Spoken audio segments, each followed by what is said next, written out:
నమస్కారం. వనవానికి స్వాగతం. ఈరోజు వార్తలలోని ముఖ్యాంశాలు.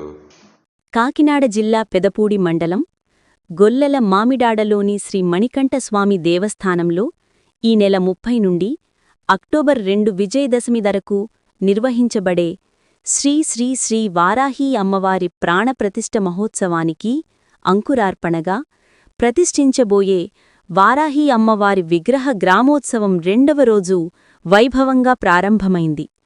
ఉభయ తెలుగు రాష్ట్రాల్లోనే ప్రాణప్రతిష్ఠ చేయబడుచున్న ఏకైక వారాహీదేవి ఆలయంగా ప్రసిద్ధికెక్కబోతున్న ఈ బ్రహ్మోత్సవాలు అత్యంత వైభవంగా జరుగుతున్నాయి. మంగళ వాయిద్యాలు, భవానీ వారాహి మాలధారుల నామస్మరణలతో అమ్మవారి గ్రామోత్సవం కన్నుల పండుగగా సాగింది. 2వ రోజు గొల్లల మామిడాడ శివారులోని లక్ష్మీనరసాపురం, పాటిమీద, సూర్యనారాయణపురం గ్రామాలలో అమ్మవారిని ఊరేగించారు. సెప్టెంబర్ 30 నుండి శాస్త్రోక్తంగా అమ్మవారికి ప్రాణప్రతిష్ఠకు సంబంధించిన యజ్ఞయాగాదులను నిర్వహించి అక్టోబర్ 2 విజయదశమి రోజున ఉదయం 9:41 ప్రాణప్రతిష్ఠ మహోత్సవాన్ని అంగరంగ వైభవంగా నిర్వహించనున్నట్లు ఆలయ అభివృద్ధి కమిటీ చైర్మన్ సత్యభగవాన్ రెడ్డి తెలియజేశారు.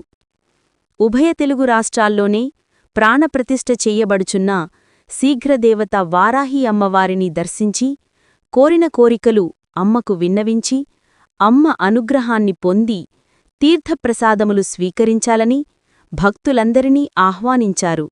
ఈ కార్యక్రమంలో lion Manda Rajareddy Guruswamy, lion DRK Reddy, lion Dwarampudi Yuvarajareddy, lion Mohan Reddy, lion DV Krishnareddy, lion Venkata Krishnareddy, చిన్న గురువు ద్వారంపూడి కొండారెడ్డి, సిద్ధార్థ సత్తిరెడ్డి, ఎన్వివి రామారెడ్డి, ప్రత్యూషా మురళి, సతీష్ రెడ్డి, శ్రీనివాసరెడ్డి, వారాహి అమ్మ మాలధారులు, భవానీ మాలధారులు, శ్రీ మామిడాడ మణికంఠస్వామి ఆలయ అభివృద్ధి కమిటీ సభ్యులు, భక్తులు, గ్రామస్థులు పాల్గొన్నారు.